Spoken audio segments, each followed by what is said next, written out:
Just a quick announcement to make.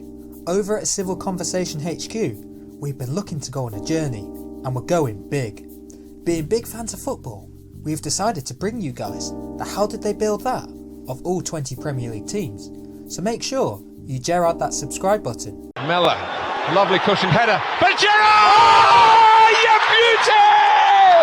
What a head, son! What a head! So you can be part of this journey across the Premier League. So without further ado, let's get stuck in. And we're starting alphabetically with the former kings of the 4th place finish, the team from North London, who were formed in the south of the city, Arsenal, and their home, the Emirates Stadium.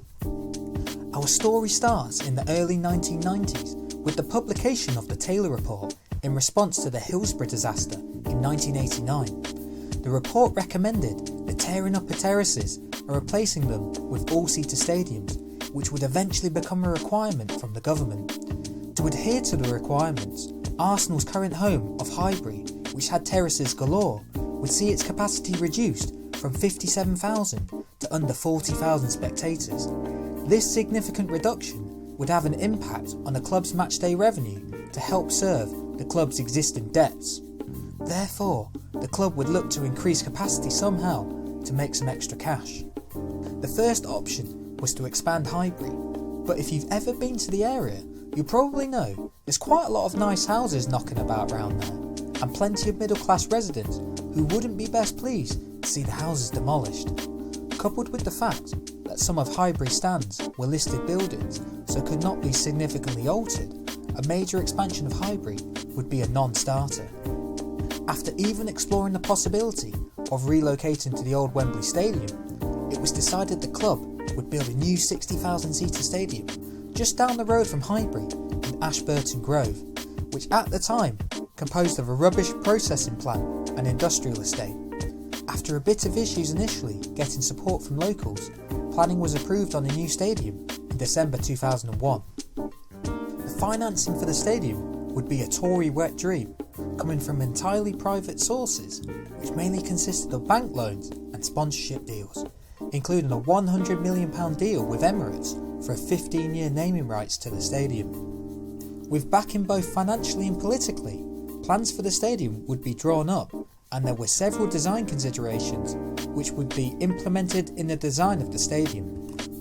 Firstly, as the site for the stadium was bounded by 2 different railway lines, this meant the layout of the site would be triangular in nature, which would have an impact on the shape that the stadium would take.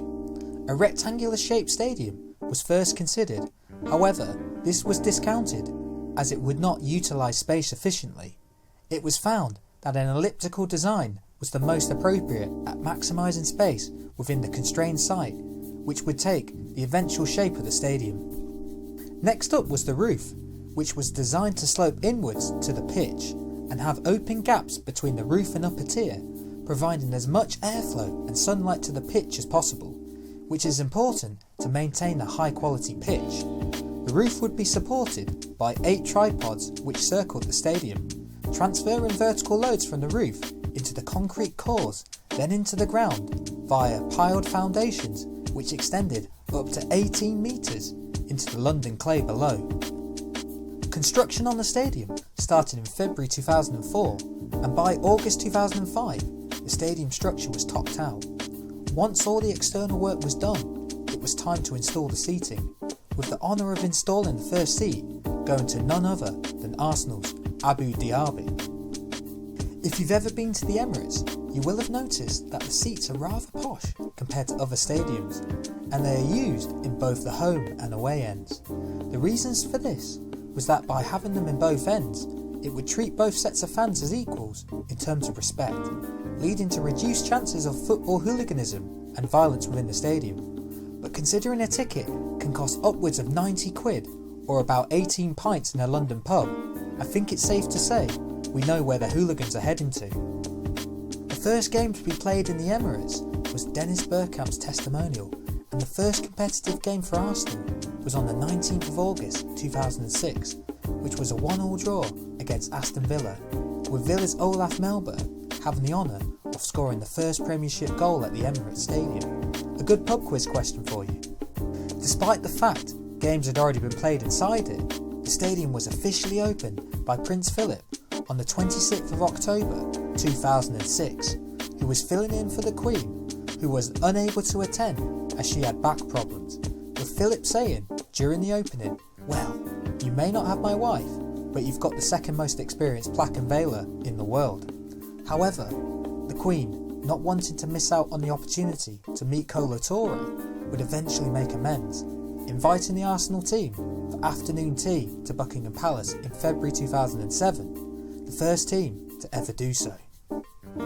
Once the stadium was opened, it was time to say goodbye to Highbury at the end of the 2006 season, which had been Arsenal's home for 93 years. Since moving into the Emirates Stadium, Arsenal have gone from strength to strength, not winning a Premiership title since making the move, but they have won the most amount of FA Cups in history, so I guess that's a positive note to end on. Thanks for watching. If you enjoyed this video, please leave a like and subscribe, and join us as we carry on our journey across the Premier League.